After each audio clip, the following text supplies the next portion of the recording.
So welcome again to the Writers of the Future, Volume 38 virtual event. We're featuring 5 winners in this year's volume anthology. I'm Deb Horan, and I am the owner of Booklovers Gourmet, an independent bookstore in Webster, Massachusetts, and I've been in business for 27 years.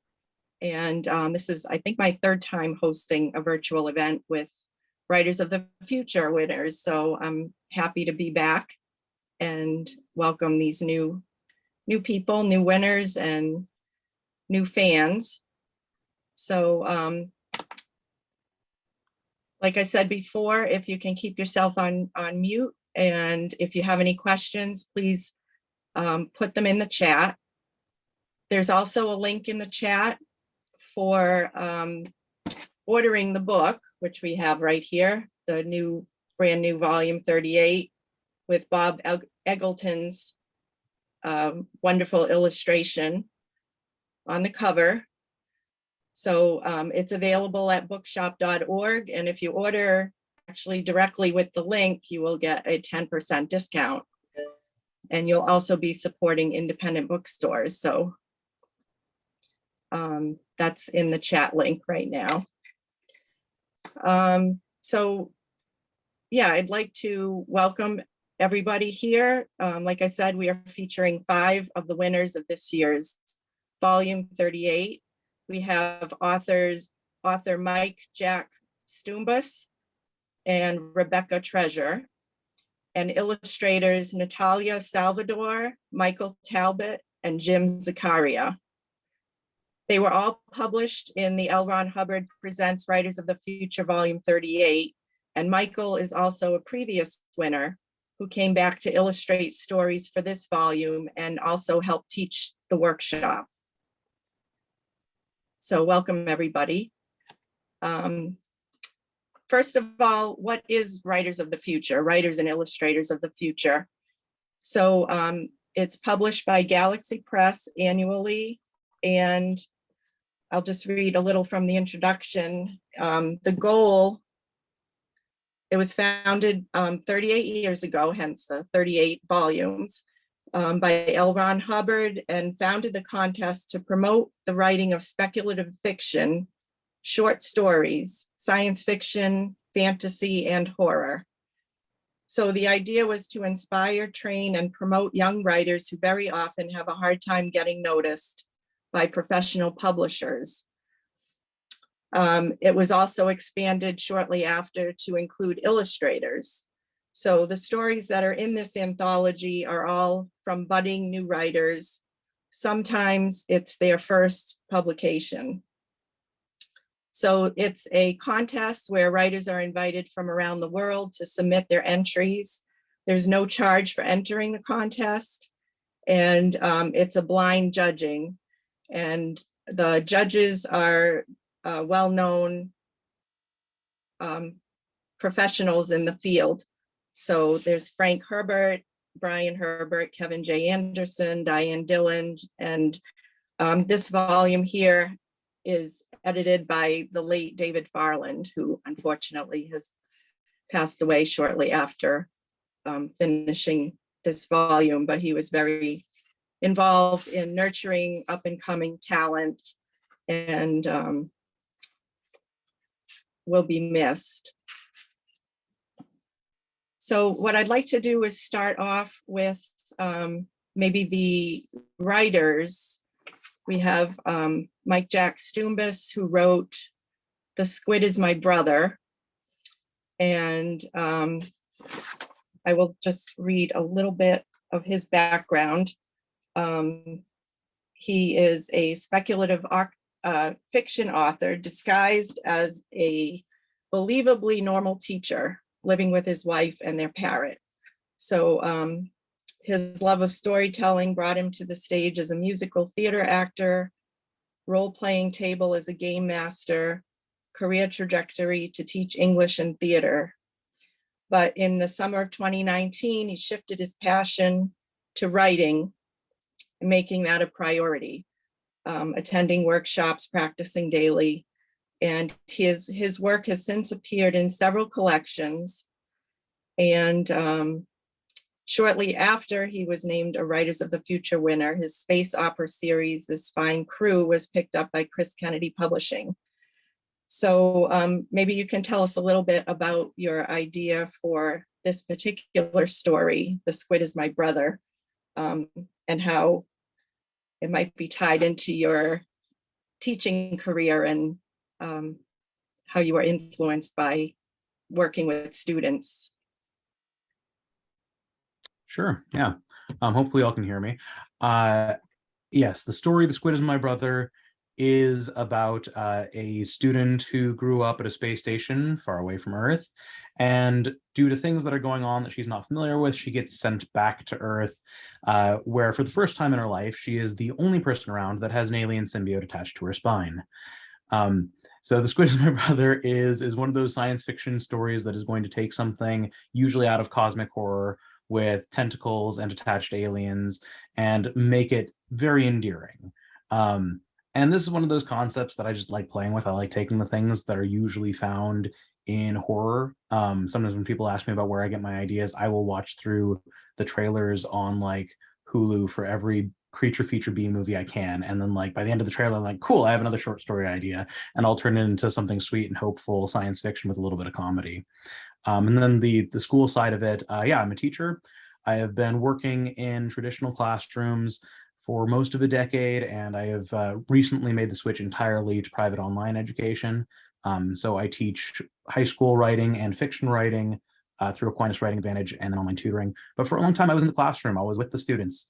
And so one of the themes that people have talked about a lot with The Squid is My Brother is the idea of like bullying and how that is presented and how people will handle it, deal with it, respond to it in the classroom.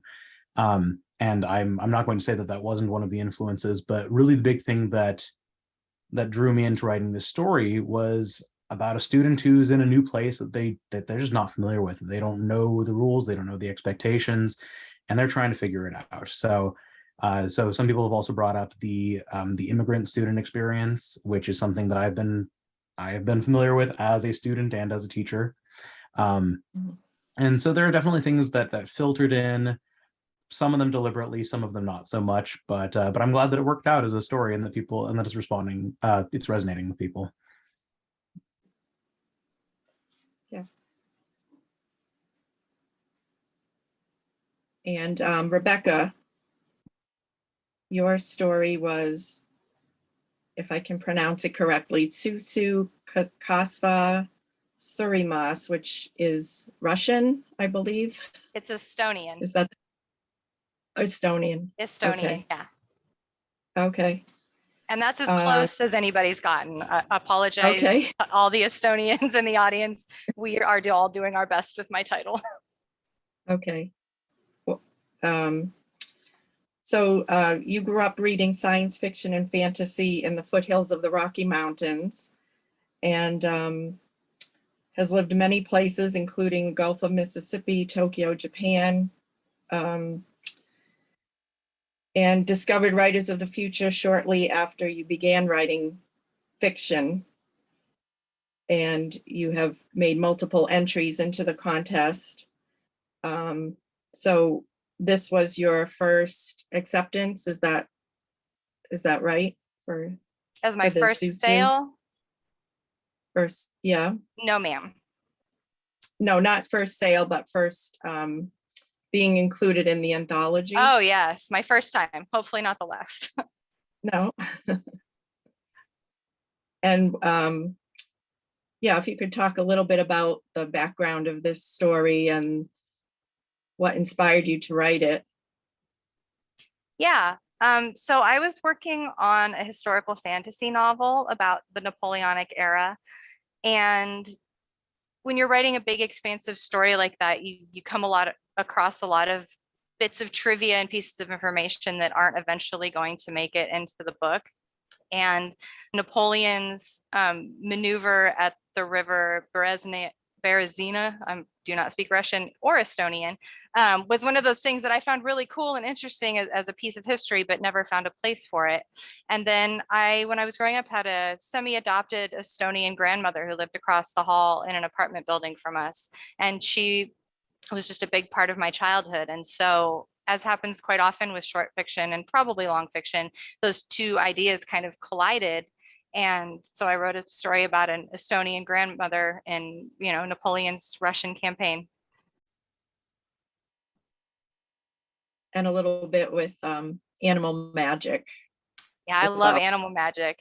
Yeah. I've always loved the Anne McCaffrey books with the dragons. The ones with Harper Hall trilogy with the dragonettes were always my favorite because I like the idea of like a bite-sized dragon that you could like put in a backpack and take with you.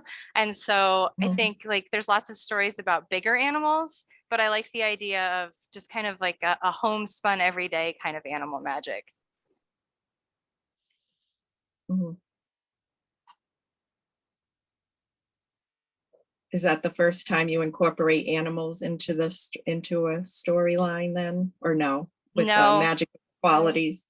No, I No. have a semi-finalist actually that I got from the contest has called Deer Dancer, has deer that are the animal magic. I have one with a wolf. So yeah, it's kind of a passion of mine to write about animals with magic and the relationships that they have with their people.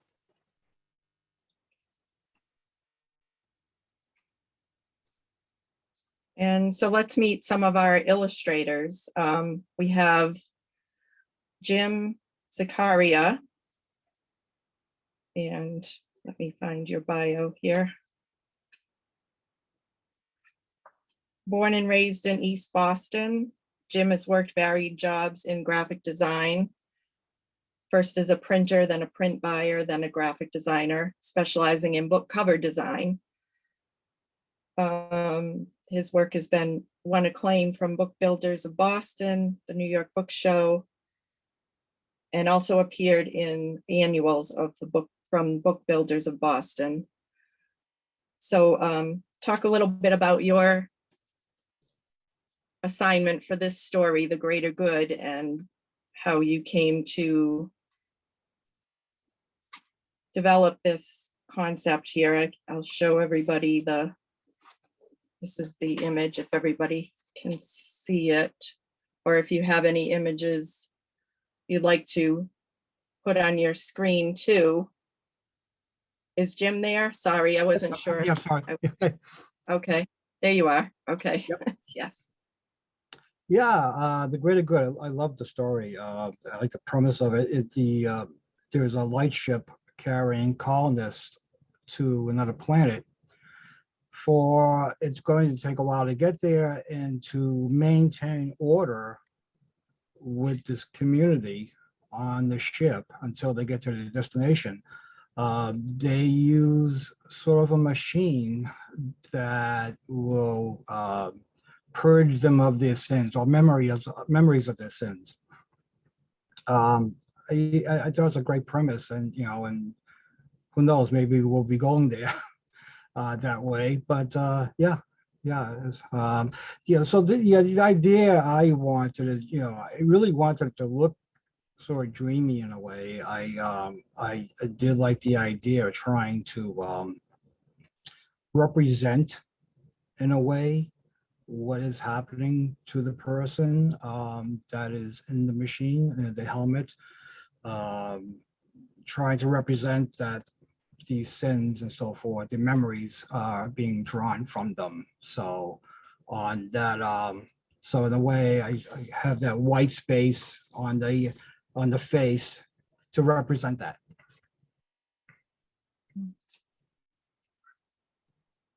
Now, was this done totally digitally, or was there some other forms of artwork involved in it?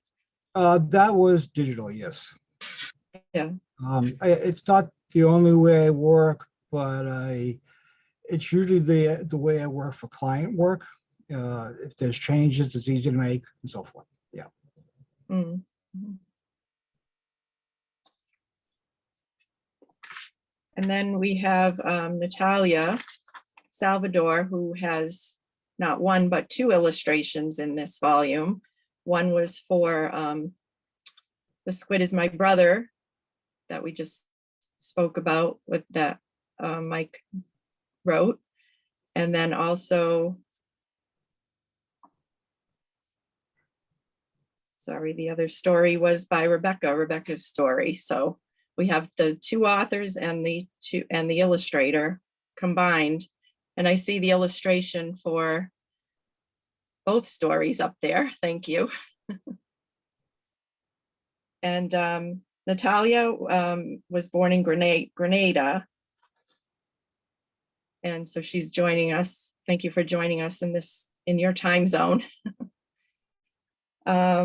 Grew up reading, watching adventure films, and playing classic adventure video games that inspired her drawings.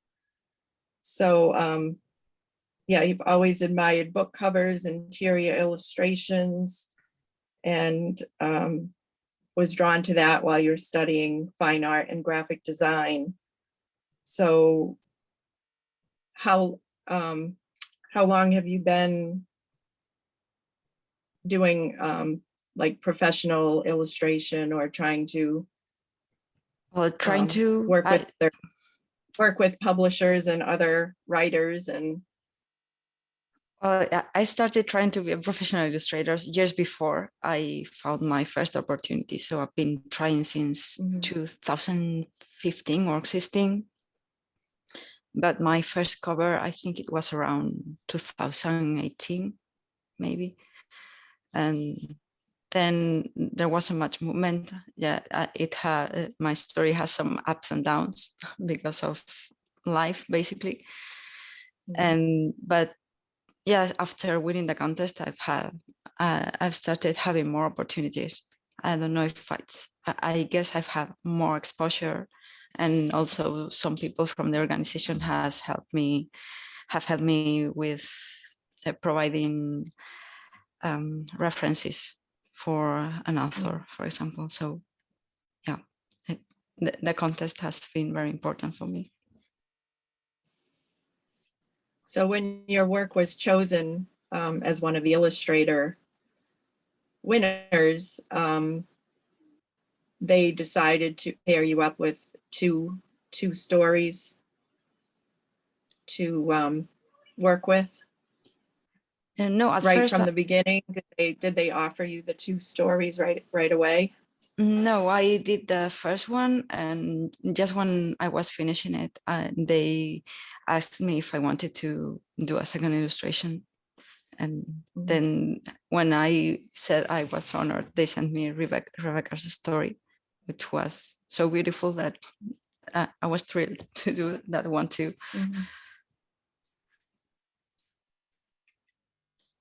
And are you doing mostly digital artwork also?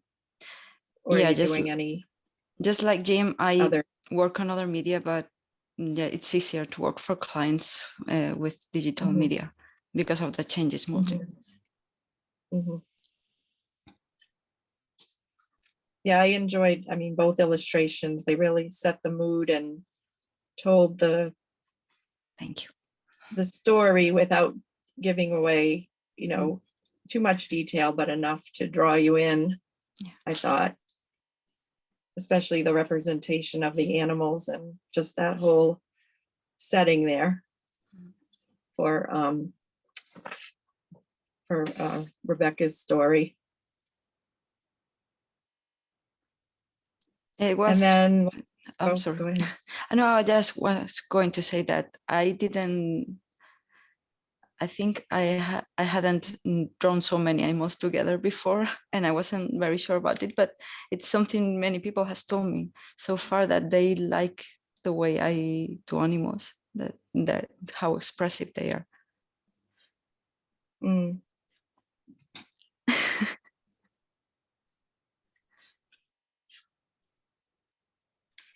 And then last but not least, we have Michael Talbot, who illustrated The Professor Was a Thief, which was written by L. Ron Hubbard.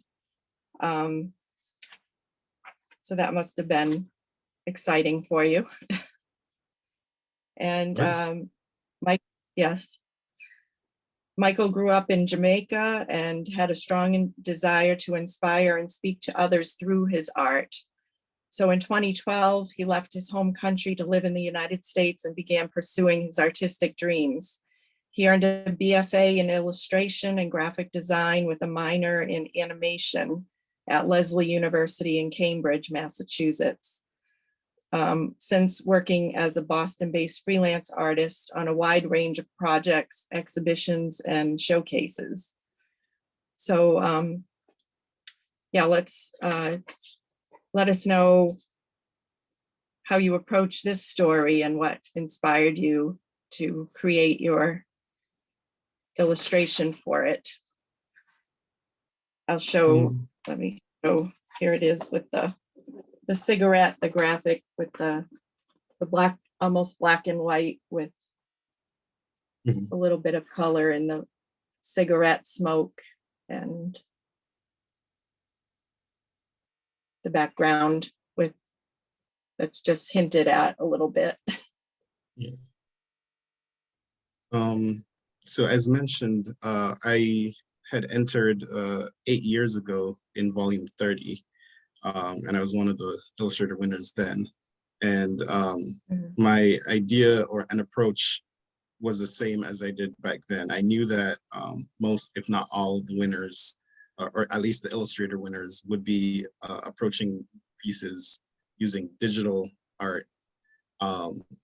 And I knew I was confident enough in my skills to work traditionally. And I knew that it would seem that much different and stand out that much more if I worked traditionally. So I went with a more graphic approach. I knew everyone was going to do digital and rendered and with a lot of gradients and stuff, which is great. And I love seeing it. But I know I'm not able to get that level of detail when I work digitally. So instead of trying to fit the same mold, I lean into my own skills of like working very graphic, working very shape-based and silhouette forms, and then making that be the main element that speaks out in the pieces. So with this illustration for The Professor Was a Thief, I wanted to take the idea of that very simplified, minimalistic approach with graphic shapes, graphic elements, not that much detail, but still taking elements from the story that and putting it in the image that, you know, if somebody read the story and looked at the illustration, they would find all these tiny Easter eggs or find all of these tiny things that, you know, would just make sense to them. So yeah, that was the idea behind it. I keep looking at the shape of the smoke, looking for an image or some kind of a design that is almost there. Yeah. But I haven't finished reading the story yet, so I'll have to keep reading and see what else is in there. So I'd like to just ask some basic questions, and any one of you feel free to answer. Just a couple of you had mentioned already, Natalia, especially about what this contest has done for your career. But if anyone else wants to chime in and talk about that a little bit, either your writing or artwork. I can go if it's fine. Yeah. I guess it's a more tangible thing for me because I have two different checkpoints within this competition. So since entering 8 years ago, back in 2014, I believe, yeah. I like directly from entering, somebody saw the publication, somebody saw the articles and all of the media blast that happened around the competition and me winning and being one of the winning illustrators, that they reached out because they were looking specifically for a Jamaican illustrator. And I so happened to fit the bill. And so they reached out to me, asked me if I would be interested in illustrating a children's book for them. And since then, I have constantly been illustrating children's books up until this point. So I would say that was a very direct correlation and I guess push forward from being a part of the competition. that's a good result of being in the anthology and contest. So what was it like when you actually went out to Hollywood and got to meet everybody there For with me the or everyone? yeah, well, yeah, I'll ask you first and then we can go back to if anyone else wants to speak to the contest and how it's influenced their career. Sure. So I will say the first time I entered, I'd still consider myself very young. I was, I think either 19 or 20 at the moment. So my main goal was just to meet as many people as possible and network and just indulge myself in everything that was available. I knew that all that I would see and learn would be like very important, and it would be the foundation of what I would be doing for the next couple of years, if not for the rest of my life. So my intention going to Hollywood was, yes, to have a great time, yes, to enjoy myself, but to network. And since then, that has been a very strong mindset of mine whenever I'm involved in this competition, but also just anywhere else I go. I always have my business cards on me. I'm always trying to meet people. I'm always trying to make that connection with them, whether or not I'm actually going to work with them in the future. But at least knowing them and making that connection is very helpful and important, at least to me. And so far it's paid off really well.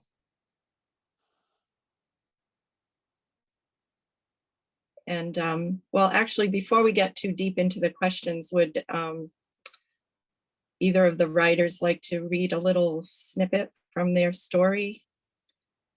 Mike or Rebecca, just, it's up to you if you want to just give Sure. us a taste of what your story is. Yeah, I can jump in on that. You'd think that by now I would have it marked. Luckily, it's near the beginning of the book, so I won't have to flip very long. Yes. I have the convenient book. It's very large on the screen. The Squid is My Brother. Dear Mother, got in my first fight at school today. Wasn't my fault. Happened in art class. Was instructed how to draw. Am familiar, not infant. Was given wildflower. Asked teacher if I could draw something from home biome instead. Raised hand. Obtained permission, just like in the vids. Would have made you proud. Teacher accepted. Said something about cultural diversity. Then was given supplies. Markers of limited spectra. Did not object, did not argue. Only invited brother to change my vision filters. Did not even make a sound. Brother reached out of backpack, suctioned one true arm against my left temple, then put amorphous arm over my eyes, just like you taught me. Achieved seal, was adjusting vision when heard shriek from nearby table partner. Perhaps should have used audio filters instead. Native Earth girl, ew, and put away the monster. I did not understand, neither did brother, but both felt hard to explain.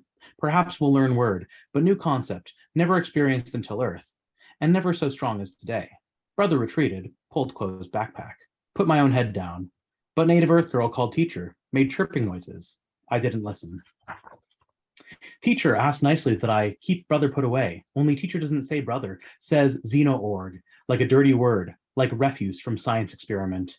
I asked why another student, short boy, gets to wear eye filters. Teacher says, not to make fun of glasses. Children laughed. No, not laugh, snicker. Laugh implies joy. I'll pause there. That's the opening. Incidentally, that's the moment that was illustrated. So if you look at the illustration, you'll get to see that moment. Yeah, here it is. Well, here it is in the black and white form. Mm-hmm. Yeah. And Rebecca, would you like to read a little bit from your? Sure. They conveniently put the postcards right before my story, so the it's middle. auto bookmarked for me. It's nice. When Emily buried her son in the icy mud of an unnamed forest in Russia, a fox and a deer came from the woods to help. Martin's chest still seeped blood, though his heart had fallen silent. The dark green uniform, which had given him such pride, frosted in scarlet rivers. The Frenchman, whose long blade laid bare the heart Emily had nurtured against her breast, lay screaming just out of sight through the trees. The sound gave Emily strength. She removed Martin's boots, singing a cradle song in her thin, wavering voice. Tsu, tsu, kadsva soramase, kadsva karjatsese. Hush, hush, grow bigger, grow to be a herder.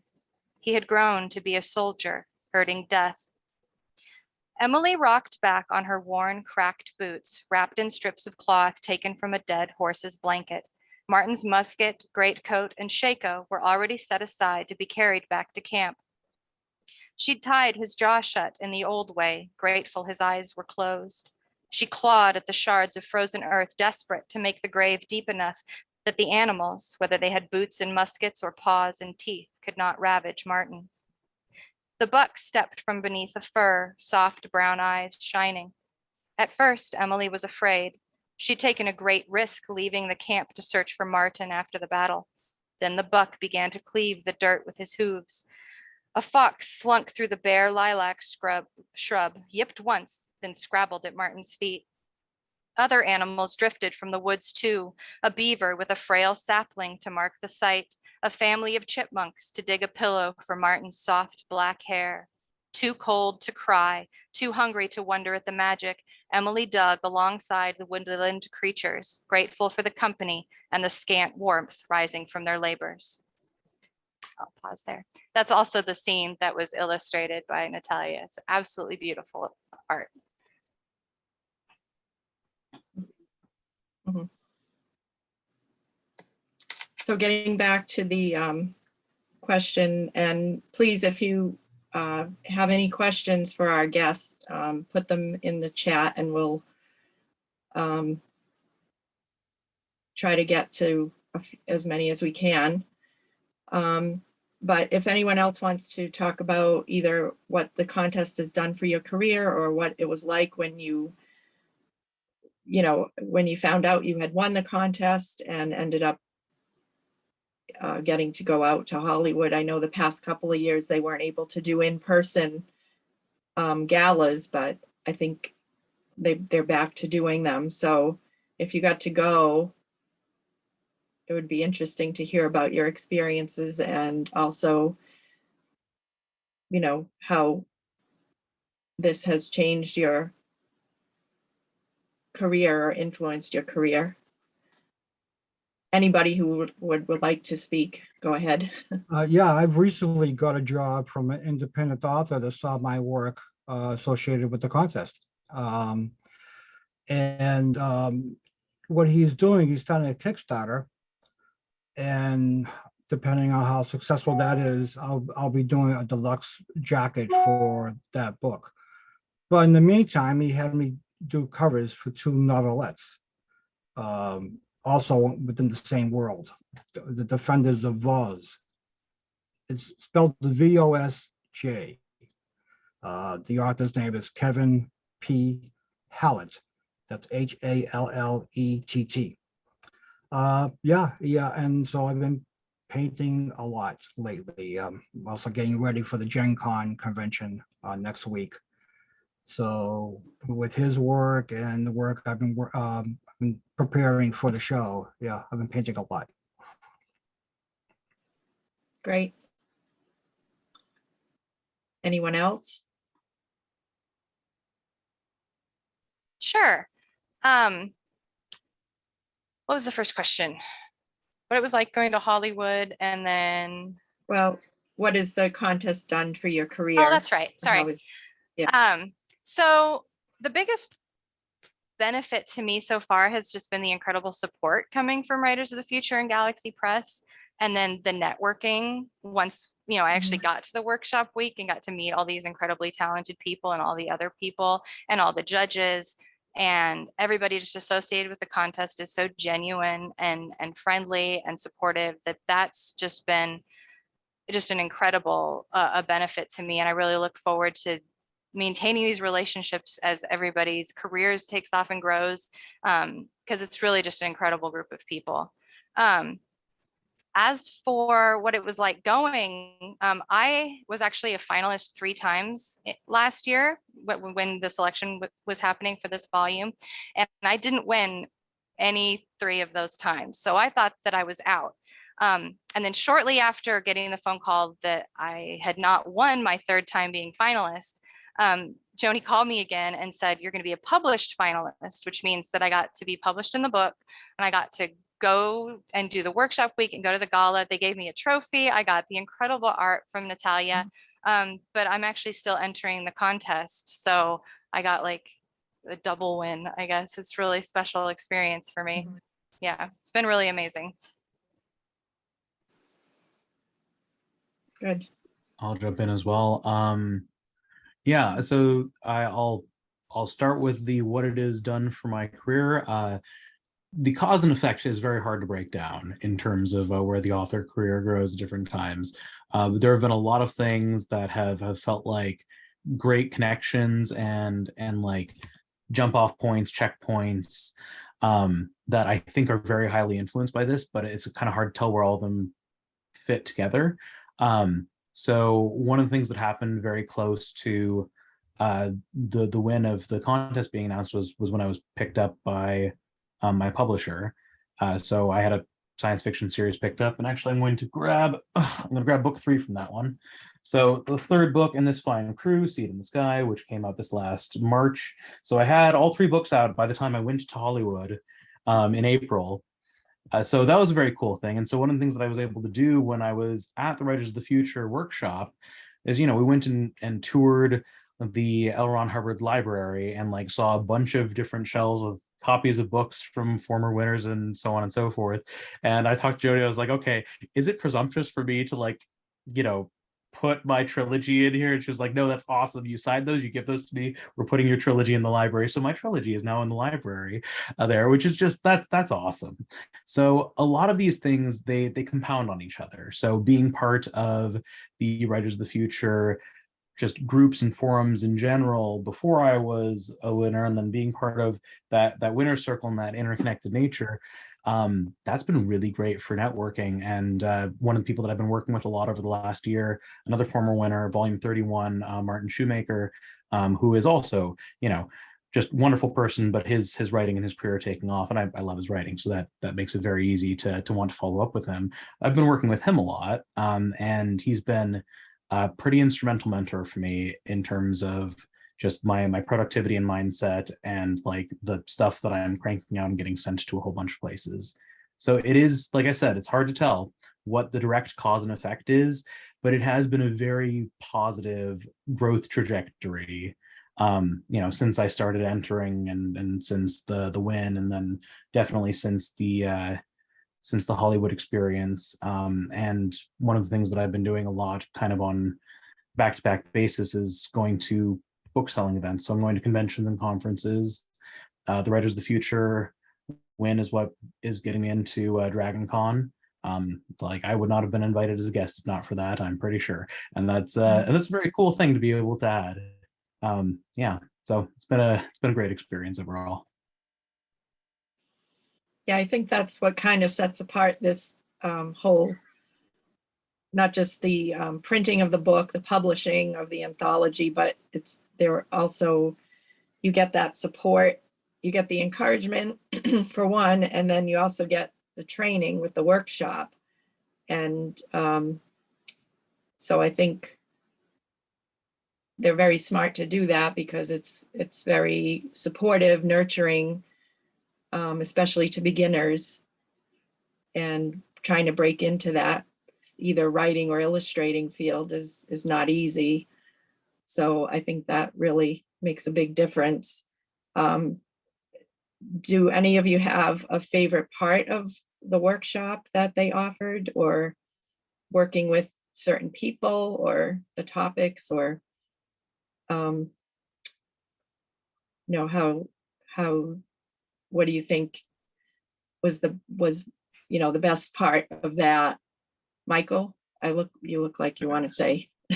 Definitely. My favorite part is always the big reveal when the writers, the authors get to walk in that room, see all this art that's put on display, and they like the artists all stand to the side, and so the writers have to walk around and find whatever art they Oh. believe matched up to their stories, and then wait there, and then the artists go over to them and meet them. That is always such a wonderful moment. There's a lot of emotions, high emotions, but also it's just so great seeing the reactions and just seeing the joy in everybody's faces. So up until then, the writers have no idea who illustrated or what the illustration looks like. Exactly. It's all a mystery. They know that it's illustrated, but they have not met the specific illustrator for their story, and they have not seen the pieces yet.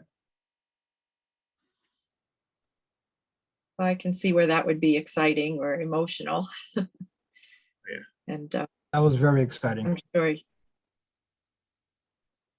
And do you remain in contact, at least, you know, maybe via email or social media? Yeah, definitely. Keep that connection.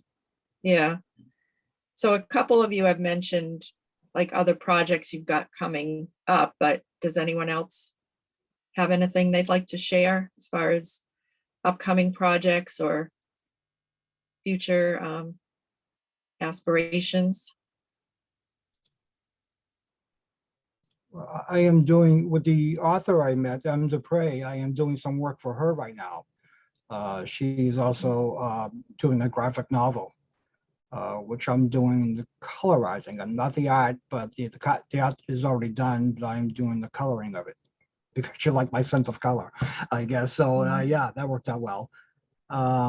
Yeah, you know, the contest has been really one of the top experiences in my life, meeting the people that I met. You know, there's so many, you know, when I looked at all the names of the people, authors and illustrators that, you know, I've known for a while associated with the contest, wow, that in itself is just, you know, you can't put a price on it. You know, and then, you know, a favorite part for me was just meeting everybody, you know, extending my range of friends in the field, so to speak. And, you know, just everybody, the whole experience was great.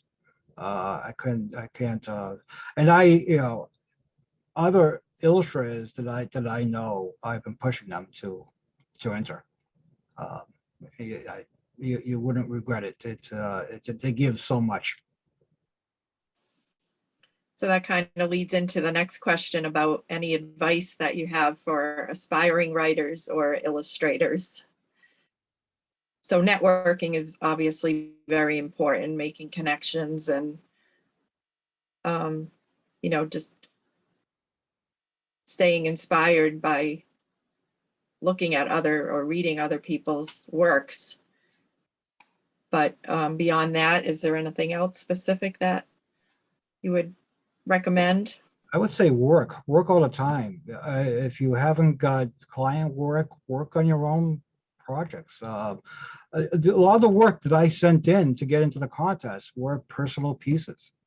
You know, if you don't have actual client work to show, you know, yeah, just work on personal pieces. Just work all the time. Even when I had a full-time job, I was also at night working on my own personal projects. Mhm. And enter contests like these, you know, network on Facebook, find, you know, illustrators or authors that you like, and be friends with them. You know, keep up with what they're doing, and then they'll be able to see whenever you post something, what you're doing, and you know, you may meet at one of these contests someday. But yeah, that's what I would suggest. To add to that, I would say, as Jim mentioned, like when you find contests like these, just enter. especially if there's no entry fee, there's no additional requirements beyond just showing your work or submitting something, just enter. Because the most you will, or the worst you can get is a no, and you'll be in the same position that you were before you entered, right? What this competition provides or like has is that if you enter and you don't win, it's not that they just cut you off. They give you information on how to improve. They tell you, they help you to improve and to get better for that next submission or for that next level that you might need. So it's not that just they turn you down and send you high and dry. They actually like give you that information that will help you to succeed in the future or tomorrow. So just enter. Yeah, and along those lines, I like the Bradbury school of thought. Allegedly, Bradbury was the person who's like, you know, write a story a week for an entire year. It is not possible to write 52 bad stories in a row. So whatever kind of art you are practicing, working on, you know, whether it is writing, illustrating, you know, let's say you're interested in acting or whatever kind of thing, like the more you do, the more you practice, the better you get. And I also like sending to anything that makes sense to send to and seeing what happens. So I'm very much a yes and person. I've met some people who say that they want to make sure that they win this contest before they pro out. In terms of eligibility requirements, you can't enter if you've already passed certain thresholds as a professional. And so in writer terms, that's having sold 3 or more stories at 8 cents a word or higher. It might be 6 cents a word now, and I'm not sure, or having sold more than X thousand number of copies of a novel. And like, I can understand that you want to win before you hit that, but like if you pro out and that's the reason that you can't enter anymore, that's a win-win. It's like you might as well send things everywhere. You might as well write the best stories you can, send them to as many places as you can. And actually I'm going to use this segue for myself to be able to jump back to the upcoming projects and things that are happening in the near future. So in a few days, actually, on August 1st, I have a story coming out with the Brave New Worlds anthology through ZNB. I'm going to post the link in the chat for that one. Yeah, so that one comes out on August 1st, and that was one that you know, I was also commissioned to write a song for it. So I've, in addition to the story that I wrote that yay I'm being paid for, commissioned to write a song for it as well that is being released on August 1st to accompany the story. And that's always fun when that kind of stuff happens. And then looking further ahead, I'm got a story coming out in Dreamforge that's edited by another former contest winner, Scott Knoll. And then looking further ahead, the next novel in my series comes out this October. So it's a good time. I'm continuing to write and crank things out, and I'm still sending everywhere that I can, because you never know what'll hit. You never know which thing will reach the right editor at the right time and end up being the next big stepping stone or checkpoint in your career. You never know if that story that you would have self-rejected on, that thing that you thought was a little bit too weird, will actually be the perfect thing to send to whatever kind of contest. So yeah, I highly recommend write a lot of things or draw a lot of things, send them everywhere. And if you find that your critique circle is saying that things are weird and you shouldn't send them anyway, and then potentially consider finding a new critique circle if they're telling you not to send things that win. My experience, maybe not yours, but yeah, we'll make note of that. I'm going to jump in. Oh, sorry, Deb. Yes, go ahead. I'm going to jump in and give some, I guess, complimentary advice in that there's a lot of advice out there and to write every day as a writer. And you hear that you have to hit 1 million words, and that's been attributed to a number of writers. I heard it attributed to Robert Heinlein. And I think that that's really important as a concept, that we should work really hard and we should write a lot and we should read a lot and we should practice our crafts. But I also think that, especially for new writers, that can be kind of intimidating, and probably new artists too. It can be intimidating advice to hear, you must work all the time. You have to read all of these books to get good. You have to write this many words. And I think that we also need to learn to give ourselves grace. And that's something that I wish I had learned as a younger writer, to be like, no, this story isn't working and that's okay. Or I can't write today because there's this real life thing going on, and that's okay. There's nothing to be ashamed of or to feel guilty about, because as long as you are consistently working on your craft, it doesn't have to be a constant growth, right? You're going to continue to grow as long as you put your heart into it and put your mind into it. But I think there's a lot of pressure out there sometimes, and it's important to like take a step back and be like, I'm a person too, not just an artist. So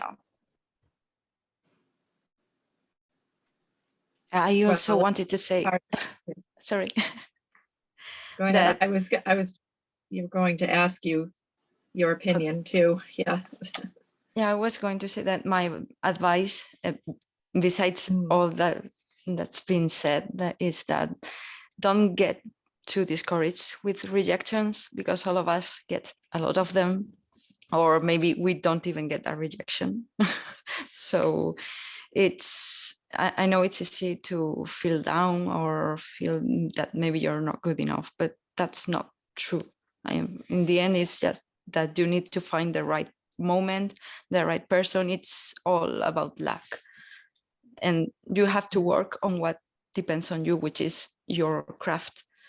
And after trying maybe a lot of times, or maybe quicker, I don't know, in the end you get your opportunities.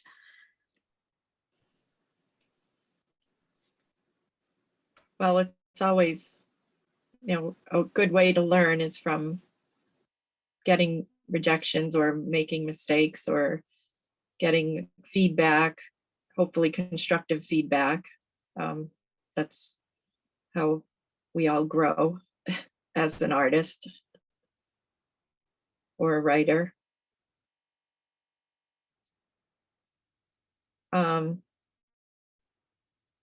Yeah, there were only, I didn't see any questions in the chat. I know there was a link to a podcast that Rebecca and Liz are featured in this week. So check that out. And yeah, somebody had asked about how many times people had entered, but I know it's multiple times for several people. So the advice is to keep at it, don't give up,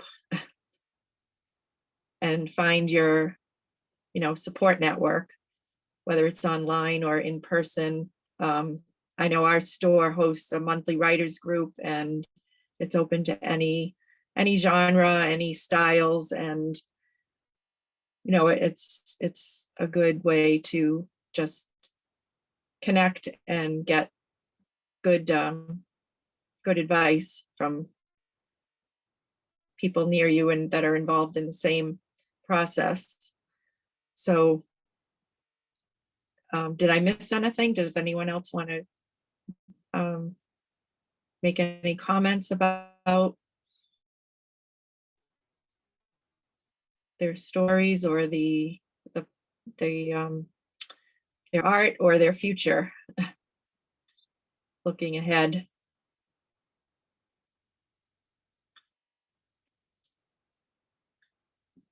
And the book here is just out June, the end of June, I believe. So I encourage anyone who hasn't picked one up yet to grab their copy and get to see the work in person. And there's color plates at the beginning and then black and white illustrations that go with the stories. So I feel like it's a really good group of diverse selections, and it's something that will, I think, keep continuing on for a while to come. I do have one more thing to say. A lot of people don't realize that this is an international competition as well. So they feel like, oh, it's based in LA, you go to Hollywood, so it's an American thing. Like, no, it's for any and everyone to enter. So I keep stressing that, there's no restrictions or no downfalls to entering, just go for it. Because you, in the event that you do win, you get to meet so many people from different areas of the world and just different walks of life. And you learn so much from these people, from your peers, from these other winners, from these judges and these workshop holders. It's a lot of great things that's just available. So go for it.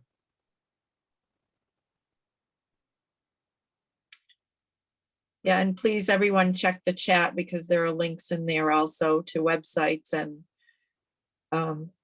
other information.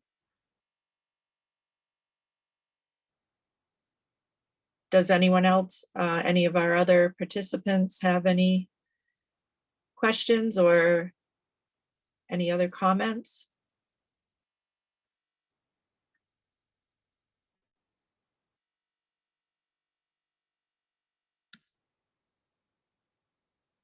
No, I think we're about ready to wrap it up then. So thank you again for everybody for coming and sharing your work and your inspirations. And we wish you the best of luck in the future. And we'll keep an eye out for more from all of you. So it was great to meet you all. And keep writing, keep drawing, keep painting, keep.